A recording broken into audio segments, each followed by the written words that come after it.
Today, watch this. The great game changer in the world today has come about because of the global market and because of modern communications and transport. I mean, our Foreign Takeovers Act was there when we did telegrams. And you all remember when it took, well, most of you won't, remember when it took 6 weeks for the Australian cricket team to go to England on a boat and play the test, and you can go there overnight. So the game's changed.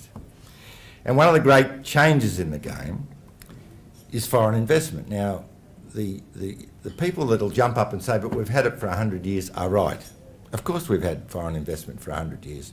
And of course the Japanese came out, and the English, the Vesties came out, and everyone came out, and the Yanks have come out. The big change is sovereign investment.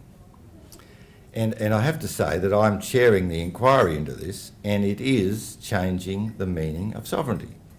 Because I've got the tax office in the hearing on the Hansard on the record to say that a sovereign investor, that is another country that comes here and is able to acquire our sovereign freehold, if they go about it the right way, can avoid our tax system.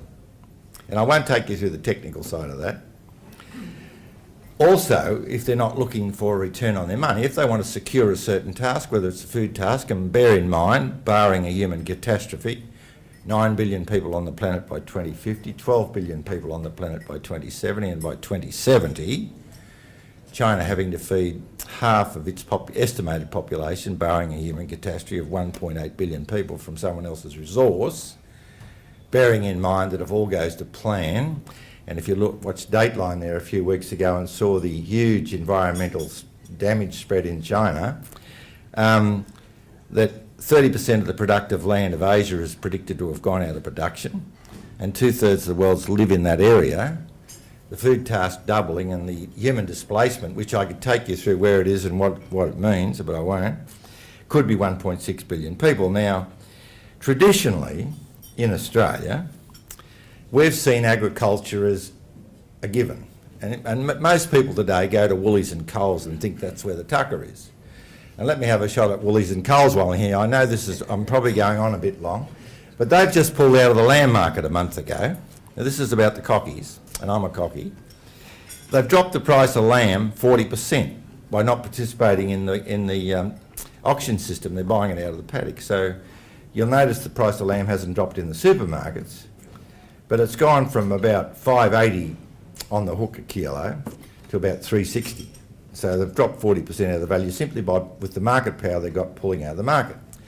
So if you have another nation who and in the case of China, doesn't have a market currency, and they can come out here to secure in the long term their global task, food task, they're not looking for a return on their money. So they can, if they want to, and they are, competing against foreign super funds, and I've no trouble with foreign corporate capital and foreign private capital because it all participates in the market.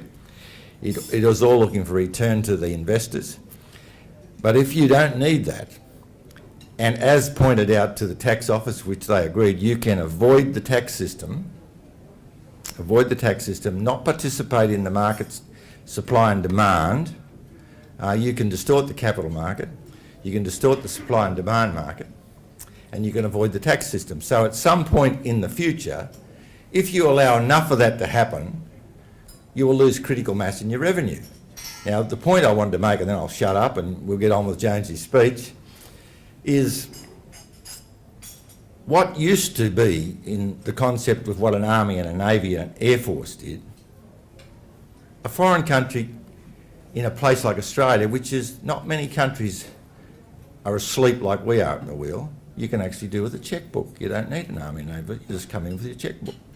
And you can do all those things. I said to the tax office, because we've met and then been introduced to a Chinese company, and I'm not having a crack at the Chinese, there's a whole lot of countries trying to secure their food task, and the Chinese have told me they're spending more money in Africa on the facilitation of buying the asset than actually acquiring the asset.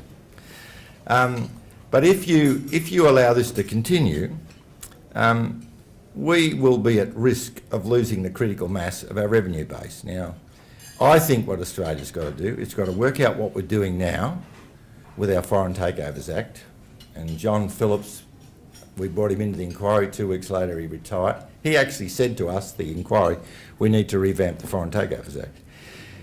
I put it to the tax office. One company, foreign company, has an interest-free loan from that country.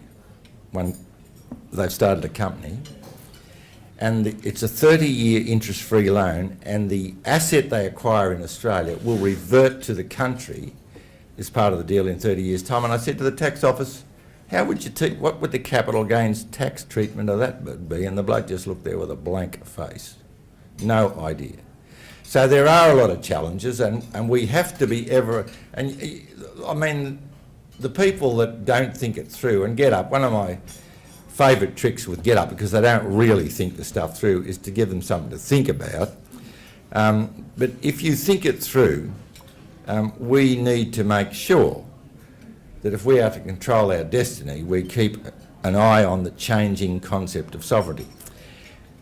I'll finish with a little game I play with GetUp. With the live cattle export, I actually chaired the inquiry. I do all the rural stuff. They sent out a whole lot of those emails from all sorts of people. I'll give you 2 little stories. One bloke, decent old bloke from Ryde, rang me up and said, I don't actually think we should be killing animals at all. And the Get Up and Animals Australia's idea was to end the trade, which is a big protein provider to the Indonesians. I said, well, mate, that's not a bad idea. We'll stop killing animals.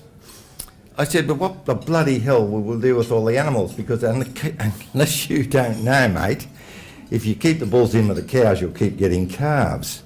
And they'll eat the paddock out. So what, we let them all starve to death, do we? Oh, I never thought of that. Oh, shit, didn't think of that. So the little trick I play with Get Up, and I hope they don't play this on CANdo, is sometimes you get a night like last night, a series of emails at 3 o'clock in the morning. Well, guess what I do? I go to the trouble of sourcing the phone number of the person who sends the email. I ring them up at 3 o'clock in the morning, say, look, I've just got your email. How the bloody hell are you? So there you go, David. I'll let you get on with the speech. Jonesy needs no introduction.